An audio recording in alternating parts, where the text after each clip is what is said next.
Jangan lupa like, komen, dan subscribe-nya. Karena subscribe itu gratis.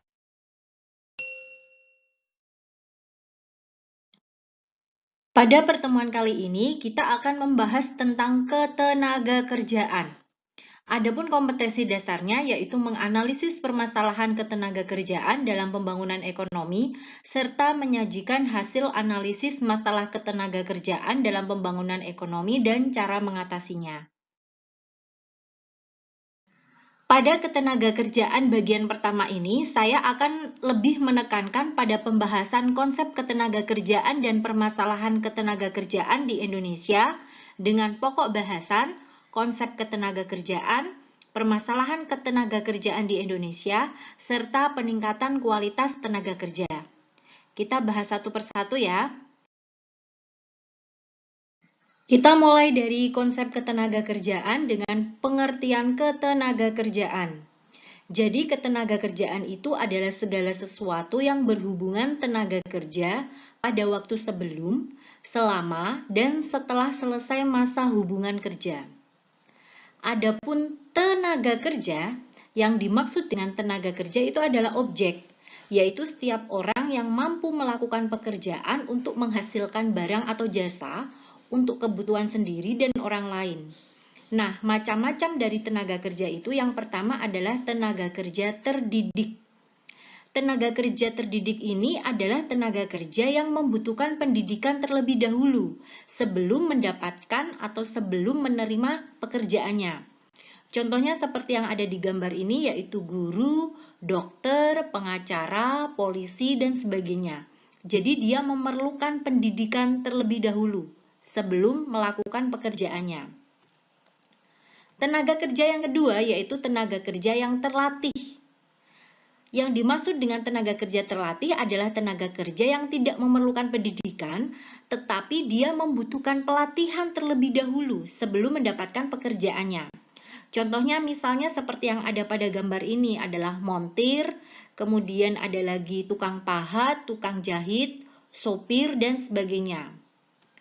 Kemudian tenaga kerja yang ketiga yaitu tenaga kerja yang tidak terdidik dan tidak terlatih.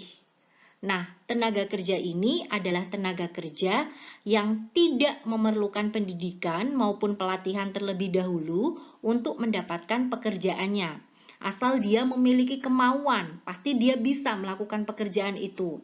Contohnya misalnya tukang sampah, tukang sapu, tukang parkir, kuli panggul, kuli bangunan, dan sebagainya.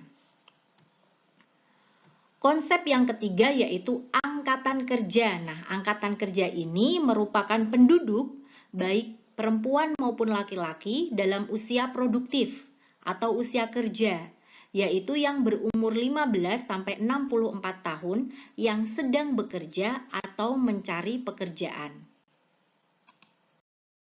Konsep selanjutnya yaitu pemberi kerja dan pekerja. Nah, saya yakin kalian pasti udah nggak asing ya dengan gambar yang di layar ini. Siapa sih pemberi kerja dan pekerja? Pemberi kerja itu adalah orang perseorangan atau badan hukum yang mempekerjakan orang lain dengan membayar upah berupa uang atau imbalan dalam bentuk lain. Nah, dalam tampak pada layar ini dia adalah seorang bos, pemilik perusahaan. Nah, dia adalah pemberi kerja. Kemudian pekerja. Pekerja atau buruh adalah setiap orang yang bekerja untuk orang lain dengan menerima upah berupa uang atau imbalan dalam bentuk lain. Nah, pekerja juga bisa disebut dengan karyawan. Nah, pada gambar ini dia adalah seorang sekretaris perusahaan. Dia adalah seorang pekerja atau karyawan karena dia menerima pekerjaan dan mendapatkan balas jasanya berupa upah. Selanjutnya pengangguran. Pengangguran adalah orang yang tidak mendapat pekerjaan yang menghasilkan uang meskipun dapat dan mampu bekerja. Mereka yang terkategori pengangguran yaitu orang yang tidak bekerja, jadi memang tidak bekerja. Kemudian orang yang sedang mencari pekerjaan, kemudian orang yang sedang mempersiapkan suatu usaha baru, masih menyiapkan, kemudian orang yang tidak lagi mencari pekerjaan karena memang merasa tidak mungkin untuk mendapatkan pekerjaan. Nah, yang termasuk keempat ini maka dia adalah pengangguran. Untuk lebih detailnya nanti pengangguran akan saya bahas dalam satu video tersendiri ya. Silahkan dicek di kolom deskripsi. Nanti ada pengangguran, silahkan kalian klik tautannya. Selanjutnya yaitu kesempatan kerja. Kesempatan kerja itu meliputi kesempatan untuk bekerja, kesempatan untuk bekerja sesuai dengan pendidikan dan keterampilan, dan kesempatan untuk mengembangkan diri. Semakin banyak orang yang bekerja berarti semakin luas kesempatan kerjanya. Adapun masalah yang dihadapi tenaga kerja di Indonesia yang pertama yaitu jumlah angkatan kerja yang tidak sebanding dengan kesempatan kerja. Nah, tadi kan angkatan kerja itu usianya 15 sampai 64 tahun ya. Nah, jumlahnya itu lebih besar daripada kesempatan kerja atau lowongan pekerjaan yang ada. Yang kedua yaitu masalah tentang mutu tenaga kerja yang relatif rendah. Nah, ini biasanya diakibatkan karena pendidikan yang rendah dan keterampilan yang kurang atau kurang terampil. Masalah yang ketiga yaitu persebaran tenaga kerja yang tidak merata. Yang keempat yaitu pengangguran. Dan yang kelima yaitu kurang sesuainya kemampuan tenaga kerja dengan pekerjaannya. Nah, sekarang pekerjaannya sudah ada, tetapi tenaga kerjanya tidak mampu melakukan pekerjaan itu. Kenapa? Karena tadi kurang terampil ataupun kurang cakap dalam melakukan pekerjaan tersebut. Yang keenam yaitu rendahnya upah yang diterima oleh tenaga kerja. Nah, jika tenaga kerja itu mendapatkan upah yang rendah, maka dia tidak akan mampu untuk mencukupi kebutuhannya. Sehingga hal ini akan berdampak pada turunnya standar hidup tenaga kerja. Yang ketujuh yaitu kurangnya perlindungan terhadap tenaga kerja. Nah, biasanya ini perlindungan akan keselamatan saat bekerja maupun perlindungan setelah dia tidak bekerja atau yang dinamakan dengan pensiun. Yang ketujuh yaitu waktu kerja yang tidak sesuai dengan harkat dan martabat kemanusiaan. Kadang memang ada beberapa perusahaan yang tidak memberikan kesempatan istirahat kepada karyawannya karena dengan alasan mesin tidak bisa dimatikan atau ketika mesin dimatikan dan dihidupkan kembali itu membutuhkan tenaga atau biaya yang mahal. Nah, jalan keluar yang dilakukan oleh para pemberi kerja dengan masalah seperti itu biasanya dengan tidak mengizinkan istirahat para pekerjanya. Nah, ini kan tidak sesuai dengan harkat dan martabat kemanusiaan. Karena manusia itu kan pasti memiliki batas atau kemampuan terhadap beraktivitas. Nah, ini harus dipertimbangkan. Solusi yang lain harus dicari agar waktu kerja itu bisa disesuaikan dengan kemampuan seseorang dalam bekerja. Yang kesembilan yaitu hubungan kerja yang kurang harmonis. Antara siapa nih? Ya biasanya memang antara pemberi kerja dan para pekerjanya. Karena di antara mereka itu kadang mempunyai dua visi yang berbeda. Jadi pemberi kerja kan biasanya orientasinya pada keuntungan. Nah, salah satu mensiasati untuk mendapatkan keuntungan biasanya dengan merendahkan atau memberikan upah yang rendah. Nah, itu akan sangat merugikan para pekerja. Sedangkan pekerja itu kan bekerja untuk mendapatkan penghasilan yang mencukupi bagi kebutuhan mereka.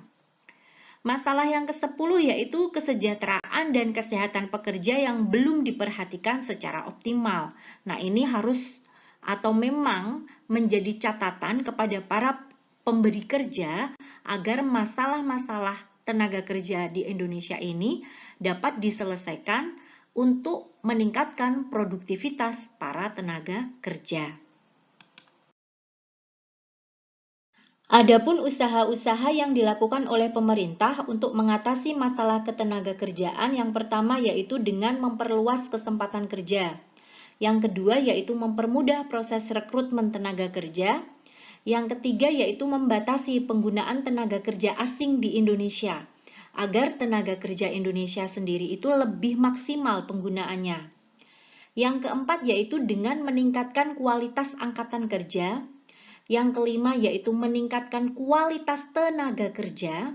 Berbeda ya yang poin 4 dan 5. Kalau 4 itu kualitas angkatan kerja, sedangkan poin 5 itu kualitas tenaga kerja.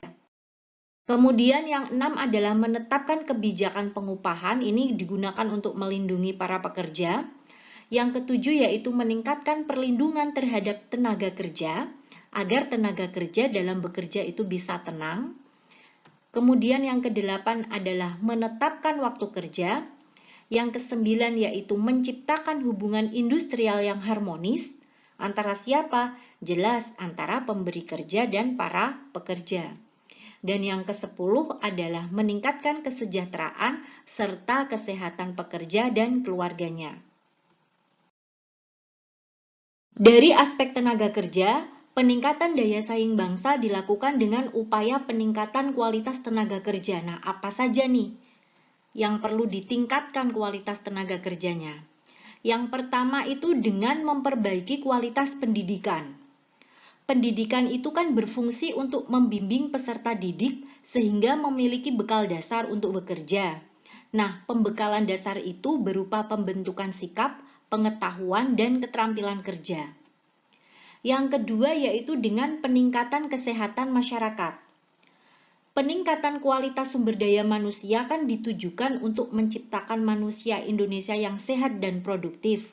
Nah, hal ini dilakukan dengan peningkatan layanan kesehatan, perbaikan sistem sanitasi, peningkatan gizi, serta pemberian jaminan sosial. Yang ketiga yaitu dilakukan pengembangan karyawan. Karyawan itu kan merupakan faktor produksi yang sangat penting dalam kegiatan produksi perusahaan. Oleh karena itu, kemampuannya harus terus ditingkatkan agar mencapai produktivitas yang tinggi. Caranya agar dapat dilakukan peningkatan produktivitas karyawan itu yaitu dengan memberikan pelatihan, baik pelatihan mental juga pelatihan keterampilan, serta memberikan bimbingan dan konseling bagi karyawan. Atau bisa pula dilakukan dengan memberikan promosi jabatan bagi karyawan yang berprestasi. Yang keempat yaitu peningkatan jaminan keselamatan dan kesehatan kerja. Nah, peningkatan jaminan keselamatan dan kesehatan kerja ini dilakukan dengan penyediaan alat perlengkapan keamanan kerja yang memadai, seperti memberikan helm pelindung, masker, serta asuransi kesehatan bagi karyawan.